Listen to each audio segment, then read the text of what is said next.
别墅做公证，孙子全姓宋，这是宋丹丹送给英达最狠的礼物。此前啊，宋丹丹把自己那套价值千万的北京豪宅提前公证给了两孙子，儿媳妇王博谷为了血婆婆多年的辛苦付出，直接拍板，俩娃直接跟奶奶姓宋。1997年，当宋丹丹主动向丈夫英达坦白，因为自己太寂寞而红杏出墙时，她以为会迎来一场暴风雨，结果呢，英达连一丝波澜都没有，反而异常高兴的就同意了离婚。1个月后啊，英达火速迎娶了《我爱我家》的编剧梁欢。那一刻，宋丹丹才明白，自己那场长达10年的婚姻和那次愚蠢的出轨坦白，不过是对方早就设计好的圈套，自己只是那个主动递上刀子的傻瓜。这份被算计的羞辱和被抛弃的痛苦有多深？宋丹丹后来在采访中坦言：“我即便这样开朗，这样具有幽默感，但是我也确实想过自杀的问题。能让一个喜剧演员动了轻生的念头，可见这伤痛啊有多深。但比起自身的伤痛，更让宋丹丹无法接受的是英达对亲生儿子巴图那近乎残忍的冷漠。离婚时，巴图才7岁，他不懂父母之间发生了什么，他只记得父亲最后一次转身离开时，连一个回头都没有。从此之后啊，父亲这2个字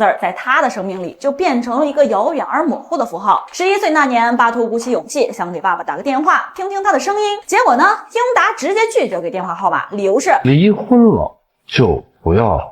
再来找我，既然离婚了就没有必要，或者说不应该。最主要的不想伤害的还不是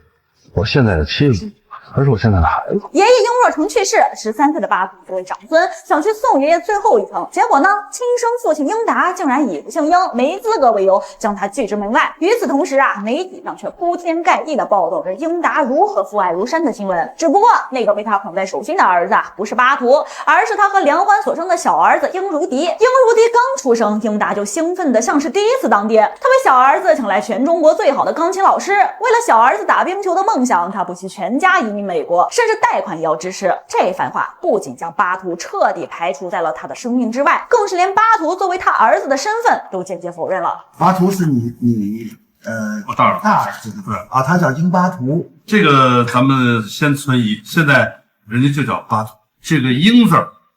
咱们先适当的存疑。面对如此赤裸裸的偏心和羞辱，宋丹丹彻底爆发了。她第一次也是唯一一次在社交平台上公开手撕前夫。男人可以离婚，可以重组家庭，但不可以对孩子冷漠无情、红头陌路。这场公开的控诉啊，虽然撕破了最后的脸面，好在巴图虽然失去了一个渣爹，却拥有了一个神仙妈和一个满分后爹。在那些最艰难的日子里啊，宋丹丹一个人扛起了所有。她一边拼命工作，跑龙套、演小苦力赚钱养家，一边又当爹又当妈，悉心照料着巴图的成长。冬天没有暖气，他就把孩子裹在厚厚的棉被里，自己却整夜搓手取暖。巴图生病发烧，他抱着孩子跑遍医院，累得在走廊长椅上睡着。他用自己强大的臂膀为儿子撑起了一片天。而更幸运的是，在巴图10岁那年，宋丹丹遇到了她的第3任丈夫赵一吉。这位赵先生啊，虽然不是巴图的亲生父亲，却给了他缺失已久的真正的父爱。他每天风雨无阻地接送巴图上学，他耐心地陪伴巴图度过青春期的叛逆，他支持巴图追求自己的梦想。这份没有血缘关系却胜似亲生的父爱，最终治愈了巴图内心的创伤。长大后的巴图啊，在节目里不止一次的感谢继父。其实真没事，离婚的时候，首先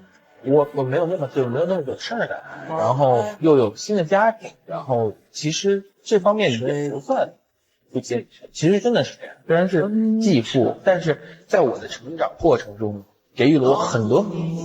拼凑成我今天的价值观的东西。2017年，巴图和演员王博谷结婚，婚礼上赵一吉以父亲的身份风光地将他送上红毯，而亲生父亲英达则全程隐身，毫无存在感。1年后啊，巴图迎来了自己的第1个儿子，全家人都沉浸在喜悦之中。而就在这时，那个消失了20多年的亲爷爷英达竟然又冒了出来。他得知自己有了孙子后，破天荒地主动联系了巴图，表示想要见见这个小家伙，甚至还提出了想让孩子认祖归宗，随他姓英的想法。这操作啊，简直是年度级别的迷幻行为大赏！20多年不闻不问，现在想起来该刨的了，早干嘛去了？面对这份迟来了20多年的父爱，巴图的态度强硬而又直气，他直接回怼了9个字：无所谓，没必要，不至于，彻底关上了那扇虚掩的亲情大门。所以你看，宋丹丹这场长达20多年的复仇，堪称杀人诛心的典范。她没有选择在离婚时就和对方撕破脸皮，争得鱼死网破，而是选择了隐忍，积蓄力量，将儿子培养成人。看着他成家立业，然后在对方最在意的地方给予了最致命的一击。面对背叛和伤害，最高明的报复啊，从来就不是哭闹和毁灭，而是将自己的人生经营得风生水起，活得比他更精彩、更漂亮。当你自己足够强大的时候，那些曾经伤害过你的人和事儿，不过是你成功路上一块不值一提的垫脚石罢了。